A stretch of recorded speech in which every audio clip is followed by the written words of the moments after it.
we're going to start having a conversation, and it really is about having a conversation together.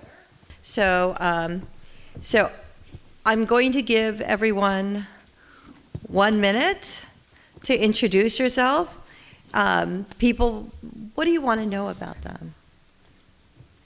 So it's their name, their organization. Do you care where they're from? Yes. Okay. Do you want to know how they tell their story?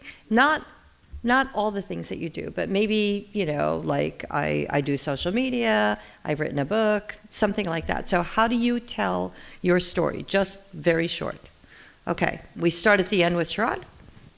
Good afternoon. My name is Sharad Davis. I'm one of the co-founders and the CEO at EcoMap Technologies, based in Baltimore, Maryland. We use artificial intelligence to help empower ecosystems, creating the first ever ecosystem intelligence solution, working primarily with local state government, universities, entrepreneurs, and ecosystem builders, helping make their ecosystems more accessible, more equitable, as the high tide that raises all boats. And how do you tell your story? How do I tell my story? We tell our story through technology and through data and information to help equip our customers to make a meaningful impact in their communities. And I know you have a podcast, or you have webinar sessions. Yes. So a few times every month, we host a series called Ecosystem Talks, where typically we bring in ecosystem building experts from around the world to talk about their story and their ecosystems and what they're building is one way. We're hosting our first conference in September in Baltimore called Super Connect. Thank you. Would love to see all of your faces there as well. And we travel around and follow Cecilia around and others to conferences where we try to tell our story there as well. All right, great. Ashley. Hi, I'm Ashley Ray. I am with Startup Champions Network, and we tell our stories through social media, through blogs, and through a newsletter. Hi, my name is Jess Edwards. I'm a project-based ecosystem builder, so I'm on my 5th project now, and I guess I'm a little bit different because personal branding is more how I can find jobs and work on really progressive ecosystem projects. So I have a portfolio online and also working on national projects through eShip and other platforms to move the field forward, because my best boss always said, nothing beats results, so I let my work speak for itself. That's my branding, I guess. Well, a pleasure to meet you all. My name is Andrea Mazariegos. I come from Guatemala. I am an ecosystem facilitator and project manager and developer. And how we tell our story is mostly in events, social media, using technology, videos, and other types of media to convey what founders are going through. And for us, I think it gets really tied with what is happening in the ecosystem, who is doing what, and really understanding what are the impacts that we're having on the ecosystem. So that's, I would say, pivotal parts of our story. Hi everyone, I'm Felipe Matos from Brazil. I'm the Vice President at the Brazilian Association of Startups. And I've been working with tech entrepreneurship in Brazil for the past 25 years or so. And I've been telling stories and my stories in several different ways. I wrote a book called 10,000 Startups, which is the number of startups that I have supported directly or indirectly through over the years. I'm very active in social media. I do host a podcast as well. And I'm a writer, a columnist in one of the major newspapers in Brazil. So different types of media to talk to different niches of people and tell the story. One extra line. Hi everyone, I'm Mirna Sonora. I am a regional vice president in the United States for an organization called Prospera, based primarily in Florida with operations in North Carolina and Georgia. My colleague right over there, Katia Medina, is working out of what we call our Central Florida region, based in Orlando. I'm in South Florida and Miami. We have regions in the West Coast. Katya is also responsible for our north, either east or west. I think it's northeast region, wherever Jacksonville is located in Florida. And then there's Metro Atlanta in Georgia, and really all over the state of North Carolina, with Charlotte and also the Research Triangle represented. So what we do is we help minority Hispanic businesses start, sustain, and grow, because we believe that is the secret to community prosperity. And we tell our story through whatever platform we can. We're obviously intentional in social media. We also do through partnerships with local media. We do several over-the-air programs. I too am a journalist by profession, so I collaborate on columns whenever I'm asked to do so. But I'm going to go ahead and encourage you to remember to also use word of mouth, because we often lose opportunities like this one to talk about our mission, to introduce ourselves, and sometimes those are the most meaningful ways to tell a story and the ways that people will remember the best. Sean?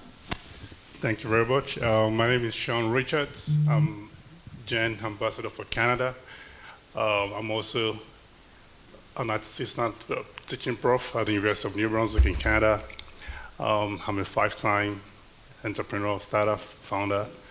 And I've got this privilege, let's say circumstance that's taken me to start businesses in 3 continents, Africa, Middle East, and Canada. And so how do I tell my stories? I tell my stories by using my LinkedIn page, which is where I'm most active. I also teach, so the classroom is a very good place, just like Rebecca's session yesterday, where AI is particularly going to take over teaching. One of the best ways you can make a difference and put that experience in the teaching is telling stories. AI wouldn't really tell the stories, and people can connect to the stories that are real life, And so I tell my stories to students. I have this methodology of starting the class with a story in hand.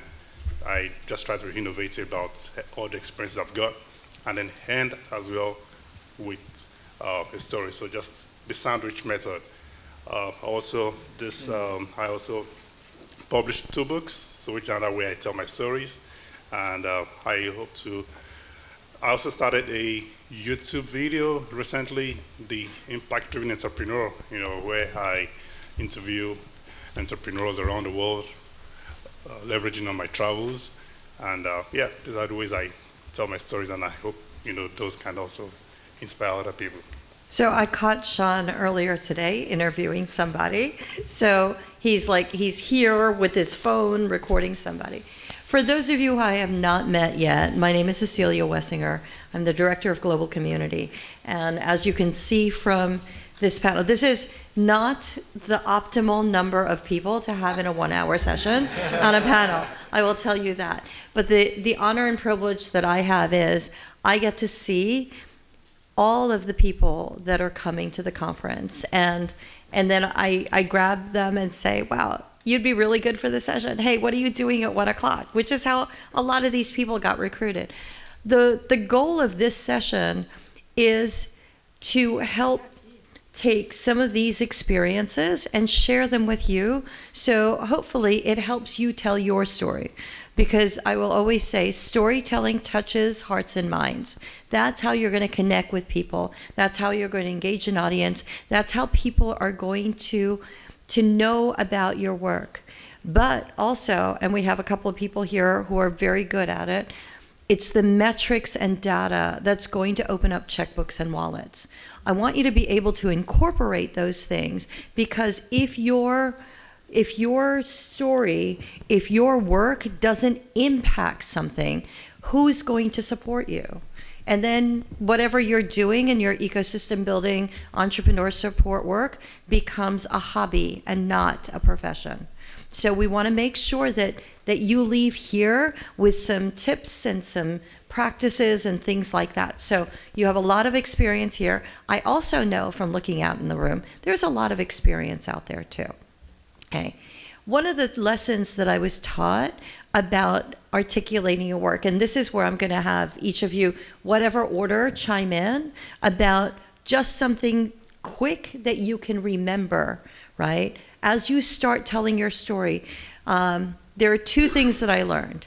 I learned, let's not perfect our elevator speech. I know it's important to be able to articulate, but literally nobody has time to sit there and listen to you. First of all, nobody wants to talk to you in an elevator anymore anyway, right? But the other thing is, that's a long time.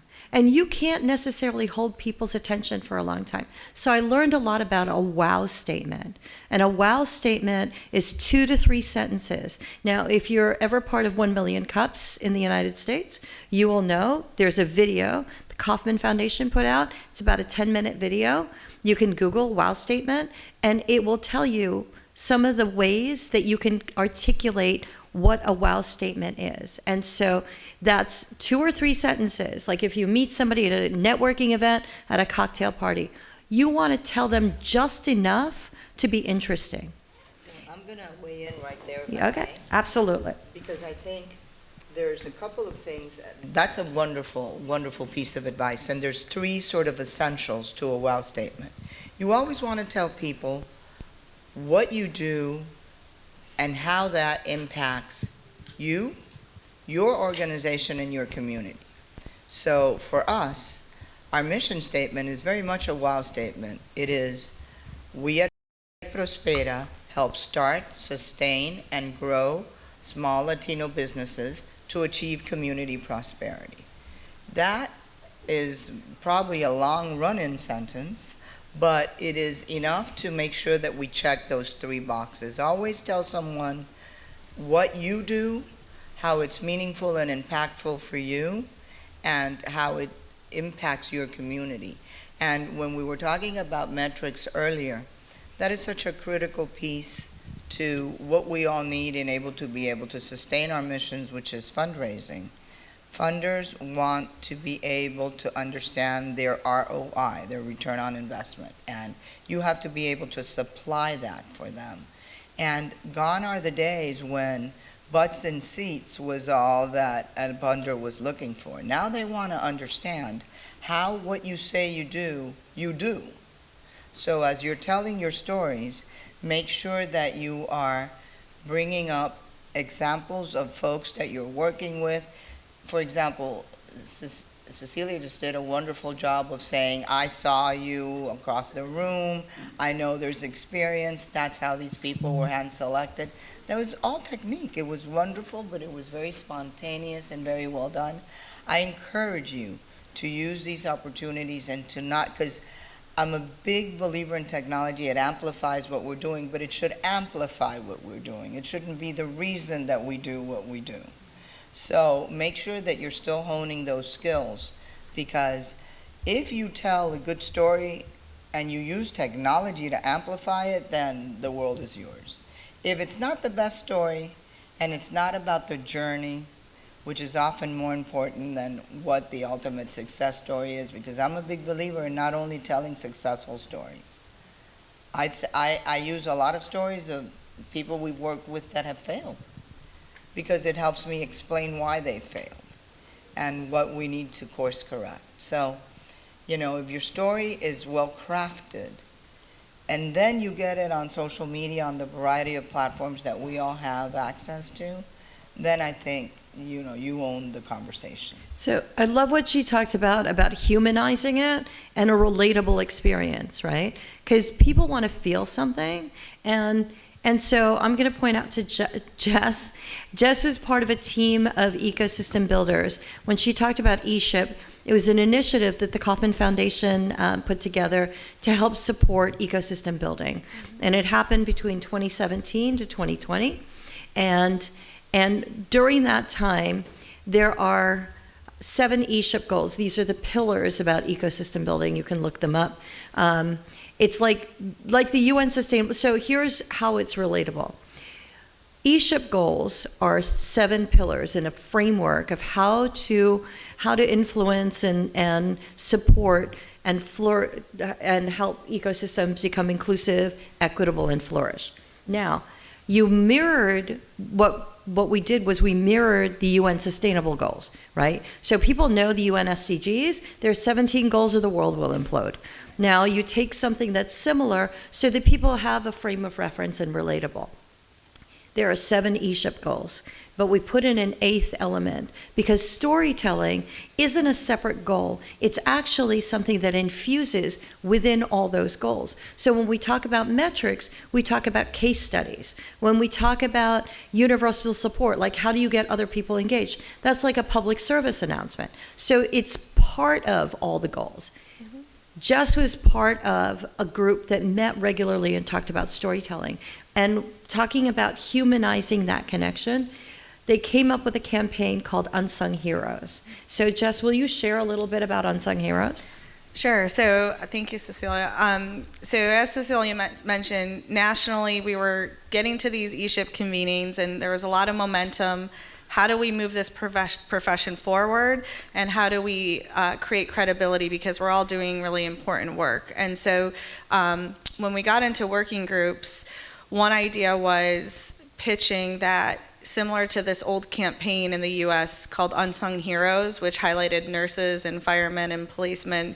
I pitched the idea to Annika Horn and Jeff Bennett, who are really talented at writing and journalists and producing, and we wanted to highlight the unsung heroes of ecosystem work because one blind spot we all have is we are not braggadocious. We don't like to brag about ourselves. We want to highlight the entrepreneurs and the startups we support. But a disadvantage of that is if people aren't aware of how important this profession is, we can't get funding or support to continue the work. So it was a national campaign. We put a survey out and said, please nominate ecosystem builders in your community. And we did 2 to 3 a year, and it was a year-long national campaign in the US. I believe it's still up. But the important piece of it, which I would tell you all as advice, is it's really important to connect. Everyone says start with your why, right? Why are you passionate about work? I do it a little bit more detailed of start with your work why. What work are you doing? And tie it to the community you're in. Why is that community also wanting to do that work? So, for example, I was in Alaska for a year to build and launch the Alaska Ocean Cluster. And everyone would say, well, why is Alaska focusing on blue economy in the blue ocean? And the why is, a lot of people don't know this, but Alaska holds half of the coastline of the US. And as oil's dwindling and they need to support themselves, ocean tech and blue tech is actually the valuable asset there. So that's why that community wants to do it, and it gives them credibility as well as your own work. So tie your work why to the community that you're in. Why do they want to do that work? And that's an easy way to get people to say, that makes sense. That makes sense why they're investing their time and money and effort into that, basically a project. So the other part of what Jess is talking about is when we say that we always put entrepreneurs front and center, we're always elevating and amplifying other people's work, right? But who's going to speak for you? And that's why you need to find allies to be able to say, you know what, I'm going to write a story about you. And you're hoping that you're surrounding yourself with other people who are going to promote your work. There's a kind of a running joke that we have that you cannot be a prophet in your own community, right? So you have to go outside of your community. I'm going to encourage you to go find a friend that lives at least 100 miles away and let them speak about your work. Let them come into your community and say probably the same exact words that come out of your mouth. But the people in your community, they don't pay attention to you. But when somebody else from outside says something about what you do, now all of a sudden people pay attention. So go find a friend. I think it's really important to do that. The other piece of what Jess talked about is when we talk about, and Myrna too, about impact. So this is another thing that I learned. when I was talking to Philip Gaskin, who used to be the vice president of entrepreneurship at the Kauffman Foundation. He said, when you tell me what you're doing, come back and tell me what, so what, now what. Okay? And that's a very quick way to think about how you articulate your message. What is it that you're doing? Make it so that people understand. Do not assume they know what you're talking about, right? So you have to explain it. And then, why does it matter? So what, right? Was it not here before? Did it not affect this group of people? All of those things. And you should have a what are you going to do about it next, right? Because that's also your opportunity to make an ask, to encourage more support, all of those things. So that's easy. What, so what, now what? Okay? That's what your bosses want to know. What did you do with the time that we're paying you for? That's what funders want to know. What are you doing with the allocation? So think about those things. Now, sometimes you have to get a quick message out. Okay? So people like Ashley, she's really good at that. It's in the moment. What does it matter? So what is it that people look for when you're articulating that in a sound bite, right? That's why we talked about a wow statement. So explain to us a little bit, those of us who aren't as social media savvy as you are, like, what is it that you go after to make sure that you articulate what's happening? It starts with a really long paragraph that I edit away until it's about 2 or 3 sentences long. It's putting it all out there on the page and then looking at it and deciding what are the most important pieces of information that I need to communicate, and then what is the call to action that I can take people to so that if they want to know more, they can. So those are important messages, right? You got to whittle it down. Now, after you've whittled it down and people take interest, then you expand these things. So I want Philippe and Sean to talk about, how many people in this room want to write a book? How many people in this room have written a book? Okay. There's one there. So think about that, right? So all of us want to do it. There's this wealth of information. How do you decide? At what point is it like, oh, we got to write this down, I'm going to do this thing? Well, I have to be honest. I have always wanted to write this book, but never had the time or the right motivation. And then I basically sold one of the companies that I founded and decided to take a break. It was the first time in years that I would have more than like a month free. And then I thought that would be a good time to start writing. Yeah, so you really need to have some time to like download your ideas and organize it all and understand what story you want to tell, to whom, why, the whys and the hows. And then I was able to write the book. And one of the good things that I did was I was kind of postponing the finish of the writing. And then I decided to come up with a milestone, a future milestone. There was this conference of entrepreneurship, and I bought a booth there to promote the book, but it wasn't finished. So, so I had this fixed deadline, and I had to get it finished until that point, and that worked really well. That's smart. Yeah. Yeah, all right. Thank you so much. I resonate with him as well. Last year, July, I got an offer to get a job in Dubai. This is part of my story, right? So, and that job was going to take me, to Dubai. And I got this opportunity to now wait. So, as something happened, they couldn't process my permanent residence visa there on time. The HR director traveled. So all of a sudden, I had about 1 month free, all to myself. So I thought to myself, I ate idleness. If I sit without activity, I'm going to be sleeping. So I just thought about, what next? So I took my laptop and I started thinking about, projects I had pending. I've got this folder on my laptop that have pending projects. So I just, this is a good time. I started writing. I wrote the first one, which really talks about my own experience. So talking about when exactly do you did I feel it was the right time? I had a timeline. I told myself, I'm going to write about immigrant entrepreneurs in Canada. That's me.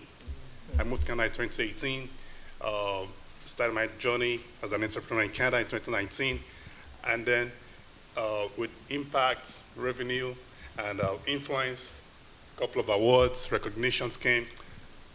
The moment I saw that coming, I knew there was a momentum. So I started building on it. And I told myself I was going to win that until I win the last or the most prestigious Immigrant Entrepreneur Award. I'm not going to write a book. So when I won that last year, July, the award was August 3rd. I flew to Dubai August 7th. So I was like, yes, I'm ready at any time. So, I mean, on the book I wrote here, as part of the, like on the footer, top 25 Canadian immigrants, right, which was the message I wanted to preach. So it's for, again, your audience, my audience, immigrant entrepreneurs, and the other one is just about how faith connects to entrepreneurship principles, which also goes to the experience I've had as an entrepreneur, going to multiple countries for conferences. Remember in Melbourne, they started the conference with the natives, the spirituality songs. The same thing happened in India last year at the G20 summit, and multiple countries I've been to. I said, oh, so there must be a connection between spirituality and entrepreneurship. And one of the sessions in Melbourne as well was on spirituality. So I started gathering those experiences and those knowledge, putting notes down, to write the second one, which interestingly, many people like that, and yeah. So those are the experiences and the things that make me feel, oh, this is the right time to write a book. So patching all these experiences together, right? Make your notes, right? Something catches your interest, maybe it catches other people's interest. And then you start to see a theme that grows. I know that I have been working on writing an ecosystem building practitioner book. I'm really tired, I bless them, but I'm really tired of male billionaire voices talking about the work that I do. So I have engaged a lot of women ecosystem building practitioners because I said I was going to write a book, and I started telling people so they would hold my feet to the fire, like, you're really going to write a book? Did you write a book yet? Yeah. And then I said, I'm going to write a book, and a friend of mine said to me, what are you going to write it about? I said, it's ecosystem building. It's about collaboration. And he said, who are you writing it with? And I thought, damn, I can't write it by myself. So I would contact people and say, hey, do you want to write a book with me? Now we've discovered it's very hard to do this in a group setting. So now we're refining the process. So we'll get there. So pending, and all of you are going to hold me accountable. We're going to publish this book on entrepreneurial ecosystem building by the lens of the women, right? Practitioners, the people with boots on the ground doing the work.